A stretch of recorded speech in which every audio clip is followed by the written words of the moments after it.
نور کی ہم کو آیت ملی ہے جو اس میں جو بات اس کا ترجمہ ایکچوئل جو آیت ہے وہ اس طرح سے ہے. عنوان بنایا گیا ہے زمین میں خلیفہ بنائے گا. عنوان بنایا گیا ہے. اس کی جو اصل آیت ہے وہ یہ ہے: تم میں سے ان لوگوں سے جو ایمان لائے ہیں اور نیک اعمال کیے ہیں اللہ تعالیٰ وعدہ فرما چکا ہے کہ انہیں ضرور زمین میں خلیفہ بنائے گا، جیسا کہ ان لوگوں کو خلیفہ بنایا تھا جو ان سے پہلے تھے. یقیناً ان کے لیے اس دین کو مضبوطی کے ساتھ محکم کر کے جما دے گا جسے ان کے ولی وہ پسند فرما چکا ہے.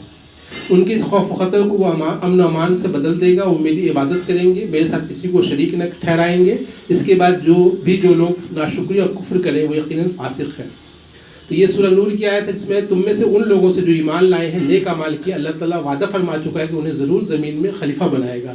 یعنی کہ جو لوگ ایمان لائیں گے اور نیک عمل کریں گے، اچھا عمل کریں گے، اللہ تعالیٰ ان کو زمین میں خلیفہ بنائے گا. خلیفہ بنانے کا مطلب یہ ہے کہ ان کو اقتدار بخشا جائے گا، ان کو حکومت ملے گی، ان کو پاور ملے گا، دیا جائے گا.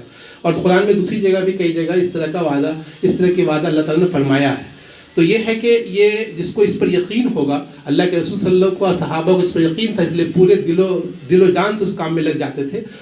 لیکن ہمارے ہاں اتنا یقین نہیں ہے، اور ہمارے ہاں عام طور پر یہ سوچ ہے کہ اگر ہم دین کا کام کرتے ہیں، دین کے لیے کوشش کرتے ہیں تو ہماری دنیا برباد ہو جائے گی. آخرت میں کیا ملے گا نہیں ملے گا، لیکن دنیا تو برباد ہو جائے گی. ہمارے سماج میں یہ سوچ ہے.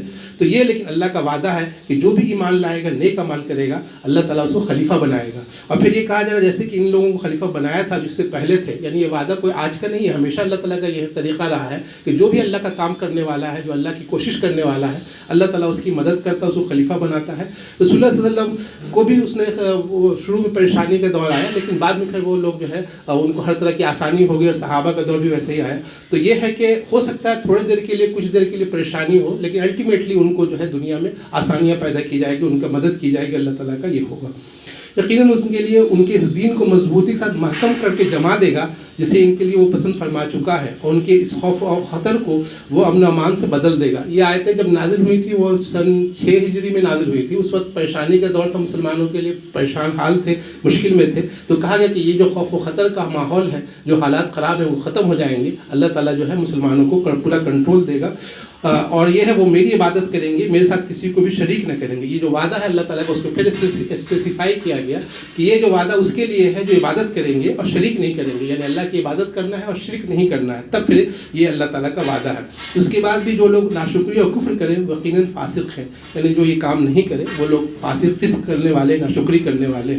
تو اس سے جو ہم کو سبق ملتا ہے وہ یہ ہے کہ اللہ کے دین کا کام ہم کو پورے جوش و خروش سے، پورے اطمینان سے کرنا چاہیے. اور یہ سوچنا کہ اللہ کے دین کا کام کرنے میں ہم کو دنیاوی لاس ہو جائے گا، دنیا ختم ہو جائے گی، ایسا نہیں، بلکہ اللہ تعالیٰ کی مدد دنیا میں ملے گی. ہو سکتا ہے تھوڑے دیر کے لیے کچھ پریشانیاں ہوں، لیکن الٹیمیٹلی اللہ کی مدد آئے گی، اور اللہ تعالیٰ کی کو جو ہے ہماری مشکلات کو دور کر دے گا.